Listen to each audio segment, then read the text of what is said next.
This show should not be working. And it's not because it's bad, because let's be real, by modern franchise logic, it's doing almost everything wrong. It's small, it's slow, it refuses to explain itself, it follows a single perspective in a universe built for sprawl. Those are not safe choices. Those are liabilities.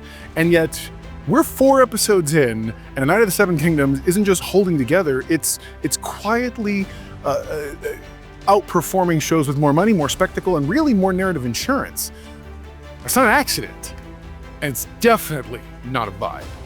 A Knight of the Seven Kingdoms is the result of a series of disciplined production decisions that most franchises are no longer really willing to make.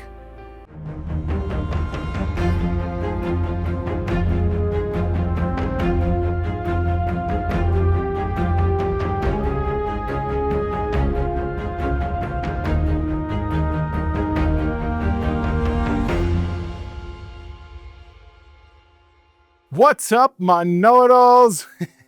I don't want to talk about how this show feels. I think everybody else is going to be doing that. I want to talk about why it can afford to feel this way. And I want to be very clear about the lens I'm using here.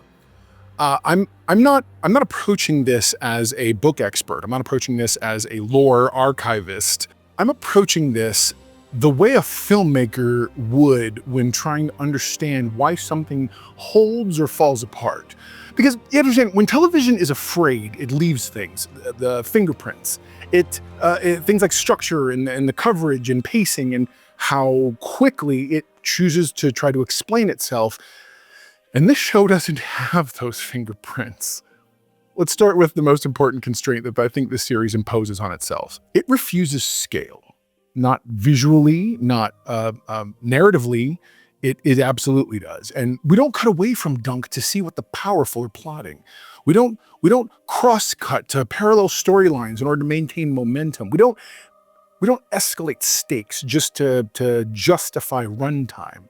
From a production standpoint, that's dangerous. Single POV storytelling in television removes escape hatches. If your central character doesn't hold, the episode stalls. If pacing slips, there's nowhere to hide. If a scene doesn't land, you can't cut away to spectacle. Most shows hedge against that risk with coverage. This one hedges with discipline. Look at the Ashford Meadow setup, okay? Dunk tries to enter the tournament and can't. That scene could have been solved a dozen familiar ways. An explanatory monologue, a hostile gatekeeper character, a convenient ally stepping in early, a lore dump disguised as dialogue. The show does none of that. Instead, it lets Dunk fail repeatedly in nearly identical interactions with minimal variation. From a writing standpoint, that's repetitive. From an editorial standpoint, that's risky. From a production standpoint, that's time most shows would be afraid to spend. So why does it work? Because the scene isn't about information, it's about enforcement.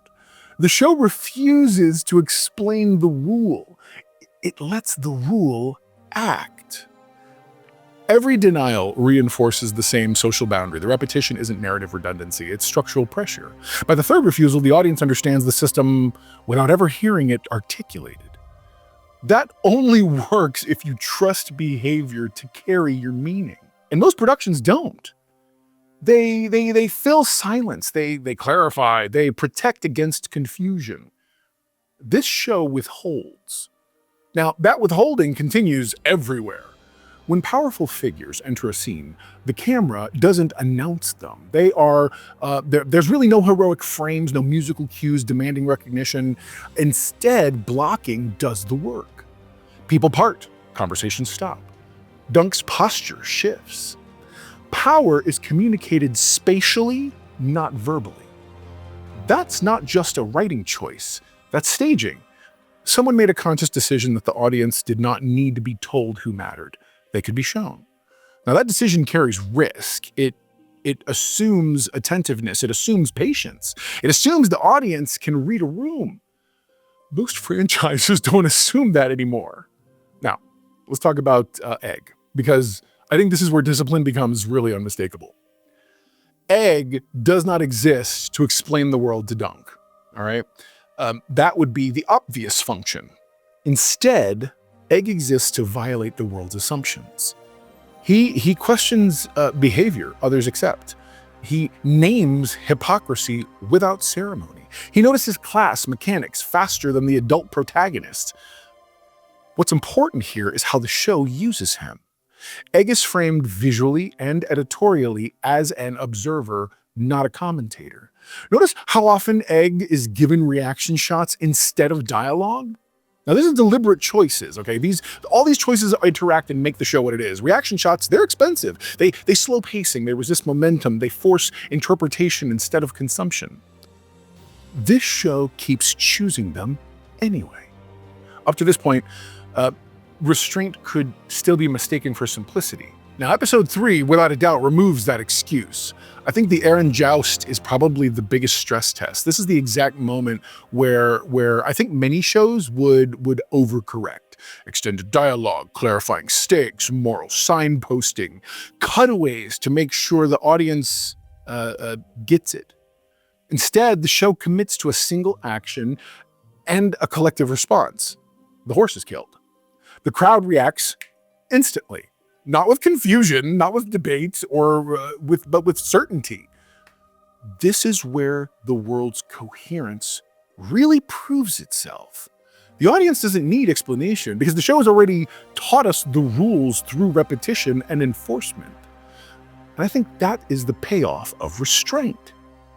Values are legible because the series invested earlier in behavior instead of exposition. The franchise did overall, and that investment is costly. It eats runtime, it risks boredom. And this is important. This show absolutely risks boredom.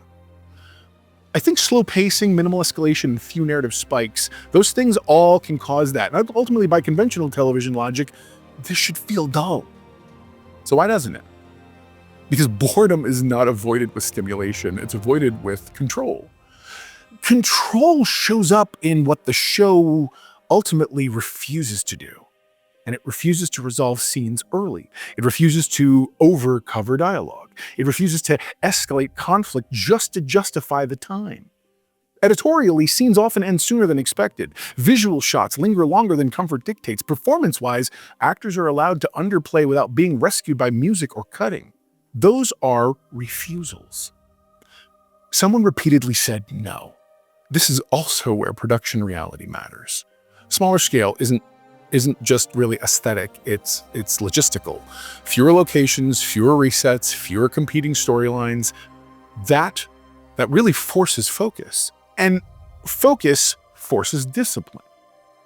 You can't distract your way out of a weak scene when you don't have the coverage or spectacle to hide behind. So the scenes, they gotta hold. They have to play. And these do, because they were built to. Now, the egg reveal, okay? I think what matters is what it doesn't do. Okay, it does not expand the narrative outward. It does not reframe the show around dynastic destiny. It doesn't even really shift perspective to the powerful. It recontextualizes a relationship we already understand. That, again, that's restraint. The reveal doesn't add complexity, it adds weight. And weight only works if the foundation is solid. This is where I think comparison becomes unavoidable, but I guess it has to be precise. There are many shared universes today that are built around obligation. Continuity locks, cross-title dependencies, anticipation pressure, they ask the audience to work. This show does the exact opposite. It refuses to demand attention. It assumes presence is enough. That isn't nostalgia, that's design. So here's the diagnosis, not as a slogan or a catchy thing, but as more of a structural reality, if you will. Most universes today feel like obligations. This one feels like a place. A place has rules enforced through behavior. A place has history felt before it's named. A place doesn't test attendance, it rewards observation. That doesn't make it easier. It makes it stricter. Dunk works not because of who he will become, but because the world is tight enough that his decency has friction. It costs him something. That cost is visible, and because it's visible, it matters.